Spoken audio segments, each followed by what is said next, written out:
quais áreas do corpo? Você já falou, tem os flancos, mas sem ser na barriga, quais as outras áreas do corpo que pode estar acumulando gordura localizada? Veja só, primeiro vamos dizer o que não é gordura e o que não é celulite.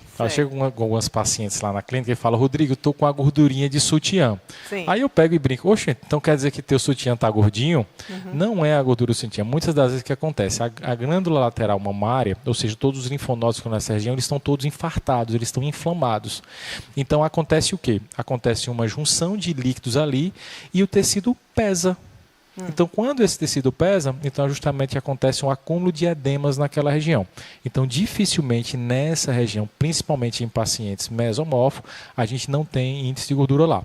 A não ser que nós passamos do grau de sobrepeso, da questão da obesidade tipo 1 e já passa a tipo 2, que a gente já acumulou a gordura visceral muito na questão do abdômen, aí sim, aí ela passa a se acumular em outras regiões. Mas principalmente a questão da gordura localizada é aquela gordura que é um pouco mais durinha que a gente sente, que ela se coloca, ela se deposita nos flancos, aqui nesse culote, nessa região lateral, se acrescenta na questão do abdômen. Tem meninas que são bem magrinhas, e mulheres são bem magrinhas, e pega e chega lá, Rodrigo, mas eu quero perder essa barriguinha.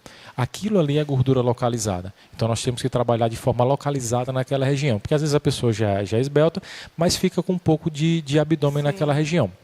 E outra questão que aí já não é corporal, mas é facial, e nós temos que trabalhar de uma forma holística, muitas das que acontecem, são esses depósitos de gordura que faz aqui. Então, com o tempo, depois dos 25 anos, acontece que o colágeno ele vai diminuindo, principalmente na mulher.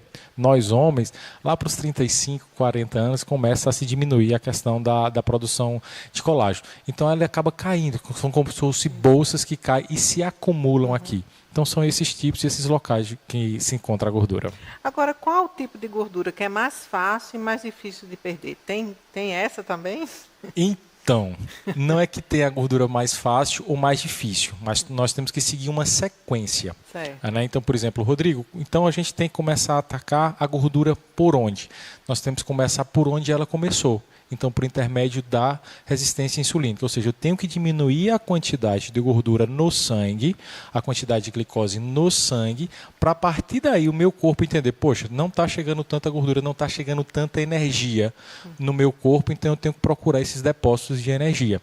Então, eu vou procurar tanto na gordura subcutânea quanto na gordura visceral. Então, nós temos primeiro que trabalhar essa questão da gordura no sangue, a resistência insulínica, por isso que é muito interessante a gente fazer o processo de suplementação. Depois daí, sim, a gente vai trabalhar na questão da gordura visceral e na subcutânea, porque eles são depósitos lá de energia que a gente tem guardado.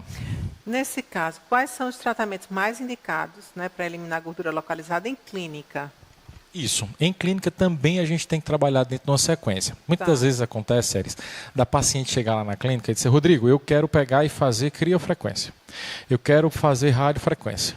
Eu quero fazer ultrassom. Mas a gente tem que primeiro entender que existe um passo a passo. Por exemplo, que muitas das vezes eu pego e digo, não tem como a gente construir um carro sem o chassi do carro, e a gente começa a montar os componentes ali. Do mesmo jeito, o nosso corpo tem uma sequência.